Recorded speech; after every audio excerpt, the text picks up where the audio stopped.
Kwi-Orlando Pirates ngathi kuzoba khona i-friendly competition between the two wingers. Njengoba i-Orlando Pirates isathanda kusayina uGilberto umdlali wase-Angola. Lo mdlali lo is very skillful. Yize ngingakazi ngiwabona ama-games wakhe. Ngise ngawabona kodwa ama-clips wakhe edlala ibhola.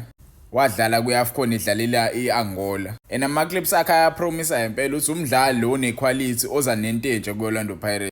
Njobeza nje naye uSaleng ayibekile phansi umdlali oright odlala ngempela uSaleng. These past two games we-Orlando Pirates, iPirates iqale yadlala ne-play mode, yathi izolo yadlala neSevilla. Igame yokuqala yadraw ngo-2-2, kwathi igame yesibili sashaya iSevilla ngo-2-0 izolo. Kula magame lawo u-2 into eyi-1 engingayisho, uSaleng ubuyile kwiform yakhe.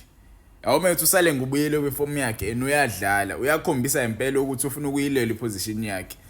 Omunye umdlali omunye umdlalo uGilberto usathanda kusayinwa and the reason why esayiniwe uzoletha i-competition kwi-position yaSaleng. Njengoba uzoletha i-competition, both of the players will want to perform to their highest level. And mebezoperforma kanje kuzowenza ukuthi iPirates ibe nabadlali abawu-2 abaperformayo abadlala iposition eyodwa. Izoboost i-Orlando Pirates midlala nama-team yazi ukuthi okay mesikhipha lo mhlambe ngo-60 so far omunye umdlali operforma the same level as lo ophumayo. Yabona uSaleng indlela adlala ngayo izolo. Besho ngempela ama-broadcasters ali aseSevilla akhuluma iSpain athi lo mfana lo Saleng lo dlala. But uSaleng uyadlala ngempela bafethu and uGilberto ngiwabonile ama-glimpse akhe ukuthi nawe uyakwazi ukudlala uyabo izolo kule game lemesha izolo ngimbonile ukuthi hayi lo mdlali lo uzosiphusta ngempela. Khonje wasodlala nje kuma-preliminary rounds ne-African Stars mase ne-Disciples njalo mesiqhubeka siwina so ishaya iJohannesburg Galaxy mase siya kuma-group stages.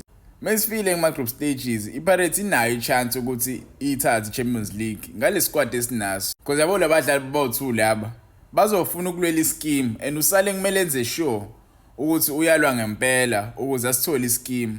Enayo lo mdlali lo kumele angadlali amantombazana aseGoal because ngazizwe izitori zakhe zale eAngola ukuthi uthanda amantombazana nazo zonke lezo zinto. So nje abadlali bawu-2 kumele basilwele ischeme and ukulwela wescheme kwabadlali abawu-2 abadlala iposition eyodwa kwenza i-team ithenze kahle because abadlali abawu-2 mebenza kahle ne-team nayo yenze njani yenza kahle. So I feel like it's good for the team ukuthi sibe nama-quality wingers akanje. Siyayidinga enye wing ezolekelela uMfokeng ngale ezoba equality na because uMfokeng isinayo umdlali njengo-Austin Police kwazi ba.